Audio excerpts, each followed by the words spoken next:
ফকিন্নির ভোলা হয় বালাও বিনাদের চামড়া তুল্লা ভালামু সব বেদাত তোমার মজা লাগে, নবীর দুরুদ ও সালামে আইলে তোমার বেদাত মজা লাগে না। এই যে নামের শুরুতে মোহাম্মদ আমাদের রাখা হয়, আপনারা অনেকে জানেন এটা একটা ইতিহাস আছে। এক সময় হিন্দু মুসলমান মিক্স ছিল, সবাই নামের শুরুতে শ্রী লাগাইতো। শ্রী মানে সুন্দর, ভালো, এরকম কিছু। তো সেখান থেকে হিন্দুদের শ্রী থেকে পার্থক্য করার জন্য মুসলমানরা নামের শুরুতে মোহাম্মদ লাগানো শুরু করছে।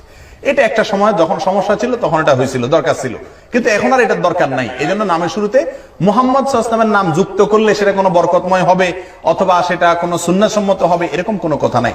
আমরা কোনো সাহাবীদেরকে দেখি না এরকম করছেন। যার কারণে নাম যদি রাখতে চান, কারণ রাসূলের মুহাব্বতে ছেলের নাম মুহাম্মদ রাখবেন, শুধু মুহাম্মদ রাখবেন, বাস। মুহাম্মদের সাথে বাপের নাম জুড়ে দিতে পারেন, কিন্তু মুহাম্মদের সাথে তিন লম্বা নাম রাখবেন না। আর নামের শুরুতে মুহাম্মদ আবার শেষে হাসান হোসেন এরকম কোনো কিছু যুক্ত করবেন না। হাসান হোসেন নাম যুক্ত করা দোষের না, শুধু হাসান রাখেন, শুধু হোসেন রাখেন, কিন্তু একটা ভালো নাম পূর্ণাঙ্গ একটা নামের শেষে আলী হোসেন, আবার শেষে হোসেন লাগবে কেন? এগুলো সবগুলো শিয়াদের। জি, যেগুলো আগে রেখে ফেলছে সেগুলো কি করবে? তারা হুজুরদের একবেলা খাওয়াই দিলে ইনশাআল্লাহ চলবে, অসুবিধা নেই, বুঝছেন নি? একবেলা করে দাওয়াত খাওয়াই দিবেন, ওইটা কাফারা আদায় হয়ে যাবে। দেখুন, আমি শুরুতে বলছি, আপনি ভালো করে শুনেন নাই, এগুলা এরকম ভুল না যে এর কারণে কবিরা গুনাহ হবে, হারাম হবে, এমন না। এটা ছোট ভুল, বাপ মা রেখে ফেলছে, এর কারণে কোনো গুনাহ হবে না। যার কারণে যাদের নাম আগে থেকে এগুলো আছে তারা চিন্তা করার কোনো কারণ নেই। তবে সামনে থেকে যেগুলো রাখবেন সেগুলো আপনারা সঠিকটা রাখবেন এবং আলেমদের সাথে পরামর্শ করে সুন্দরটা রাখবেন।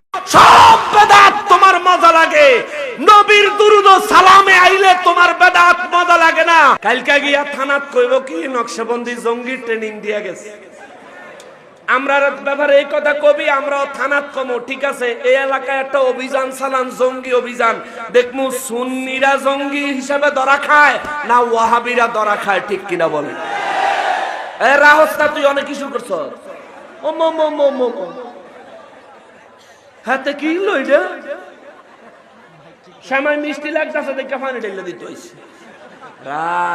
দুঃখের কথা মনে উঠছে, কইয়ালু কষ্ট হইতাছে আপনি গো। কালকে অনেকে কইব নকশবন্দিরে দাওয়াত দিয়ে আনছে, দুনিয়ার পয়সা দিয়া খালি গাল দিয়া গেছে। চোরেরে চোর কইতে হইব, ভদ্রলোকের ভদ্রলোক কইতে হইব। যে ভদ্রলোক তার পায়ে ধরে সালাম করতে হইব, যেটা চোর পায়ের জুতা দিয়া ফিডাইয়া ঠিক করে লাইতে হইব। এটা না হইলে আর কোন পদের মুসলমান? আমি মুসলমান হইলে হকের লাগা জীবন দিয়ালামু, নবীর দুশমনের সাইজ করে ছাইরা দেব। মনে বুঝছে আমারে বুয়ারটা মামলা দিয়া আটকাইয়া দমায় লাইব, লাভ হইতো না।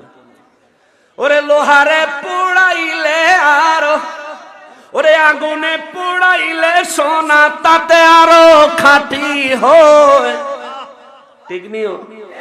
আমগো তাহেরি ভাই এটি সুন্দর কইতে, আমি পারি কিন্তু কই না, আমি একটু ওয়াজ করার চেষ্টা করি। খেয়াল করেন বাবা, মসজিদে ইমামতি করে বেতন নেন বেদাত।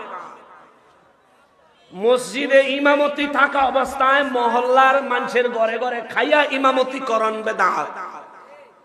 মসজিদের বানানো হুজরার মধ্যে ভাড়া না দিয়া মাগনা থাকন বেদাত।